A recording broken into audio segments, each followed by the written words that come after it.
สวัสดีค่ะประเด็นหนึ่งนะคะที่มีการถกเถียงกันเยอะในโลกในช่วงไม่กี่ปีที่ผ่านมานี้ก็คือเรื่องของความมั่นคงทางอาหารค่ะนั่นก็หมายถึงว่าปริมาณอาหารจะมีเพียงพอสำหรับทุกคนบนโลกไหมและต่อให้มีเพียงพอทุกคนสามารถเข้าถึงอาหารได้อย่างเท่าเทียมกันหรือว่าอย่างที่ควรจะเป็นหรือไม่นะคะในประเด็นที่น่าสนใจนี้รายการมองเรามองโลกค่ะได้พูดคุยกับคุณวันธนาศิวะซึ่งเดิมนั้นเธอเป็นนักฟิสิกส์นะคะชื่อดังของอินเดียเธอเป็นชาวอินเดียค่ะแต่ว่าต่อมาเธอผันตัวเองเป็นนักต่อสู้ด้านสิ่งแวดล้อมพยายามนะคะที่จะทำให้เกษตรกรนั้นพึ่งพาตัวเองมากยิ่งขึ้นมีที่ยืนมากยิ่งขึ้นคุณวันธนามองแบบนี้ค่ะว่าบริษัทใหญ่ข้ามชาติที่ผลิตสินค้าด้านเกษตรกรรมมีส่วนนะคะที่ทำให้เกษตรกรทุกวันนี้ทั่วโลกพึ่งพาตัวเองน้อยลงทางออกที่เธอมองเอาไว้ก็คือ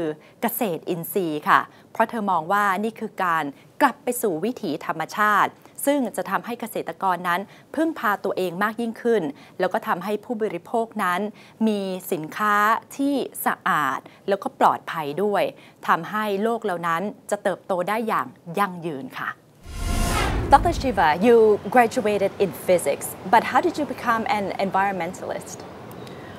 Even while I was a student of physics, I used to go and spend every vacation volunteering for a movement, an amazing movement that started in my region. I'm from the Himalaya, and this was the movement called Chipko, where women came out and said, we're going to hunt the trees, and you can't cut the trees. It was basically a movement to stop the commercial forestry and logging. And having spent every holiday over years, I learned so much from women who'd never been to school. I call this my Chipko University of Ecology. And in the process started to write short reports for them or for others. And these reports started to make a difference. The mining was stopped in one valley. Eucalyptus monocultures, which were a very common movement between Thailand and India. That policy was stopped. And bit by bit I realized that with physics, I make a difference to myself. You know, I love it.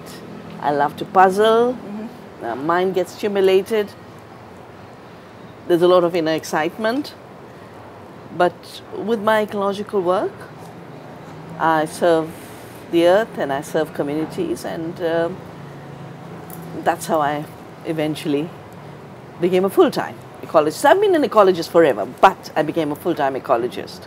What do you see as some of the biggest challenges facing the agricultural sector today? I think the biggest challenges are the big agribusiness and the big seed companies. Bigness is the challenge. Nature by its very nature functions in diversity, smallness, complexity. All those little microbes which the world is only now learning how to recognize are the real reason we've had food for 10,000 years. The forests have lived for millennia. They're creating soil fertility. The earthworm, the mycorrhizae, the bacteria, they're working away for us. And they work in the small.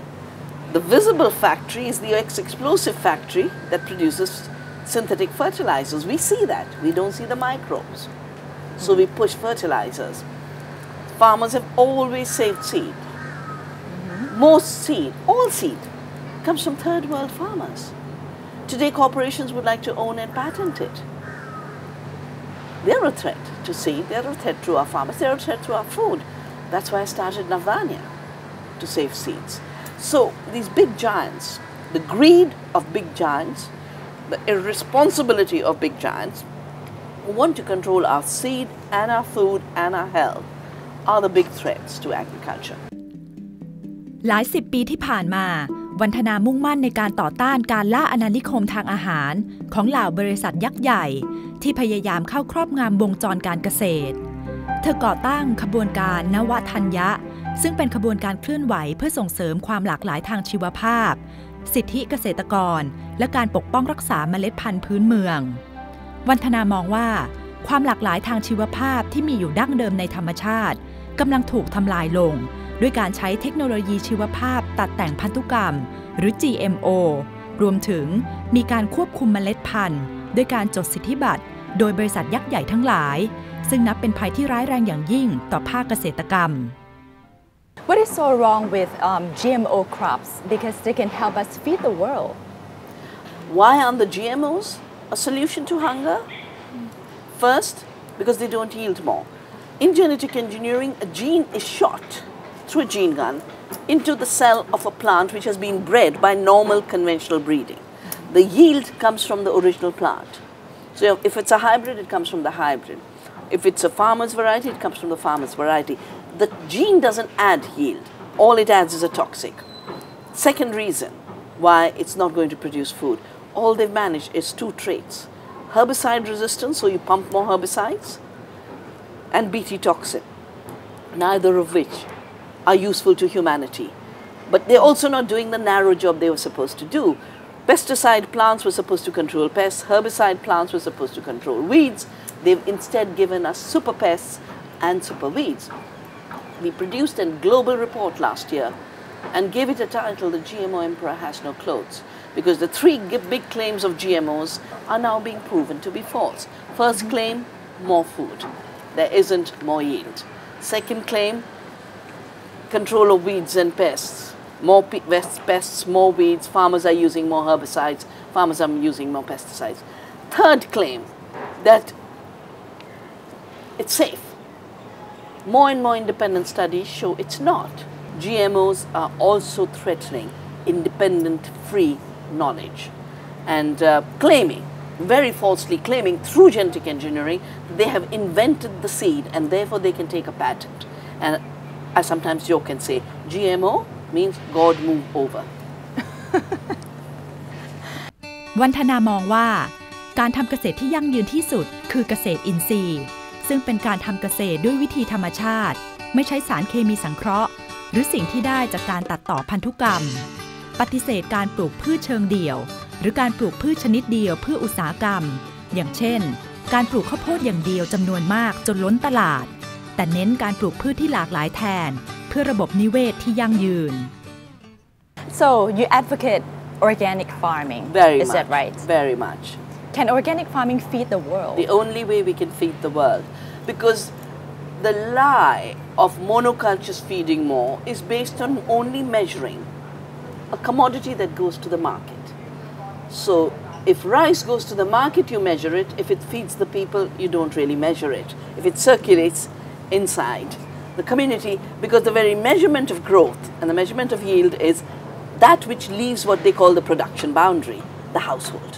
So people starve and commodity traders get richer.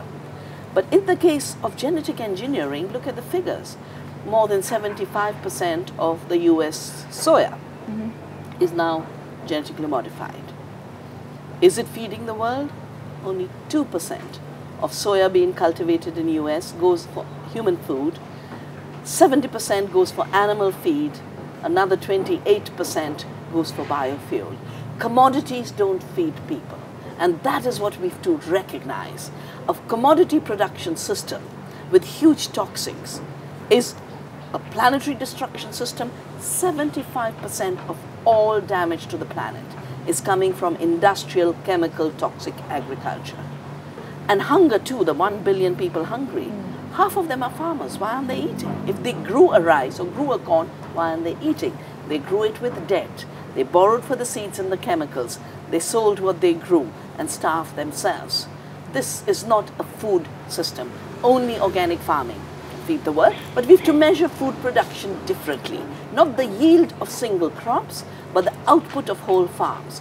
A bean, corn, squash system produces twice as much food as a pure maize system. So when you have what I call the monoculture of the mind, you look for a single crop. But when you have a biodiversity of the mind, you look at the total system.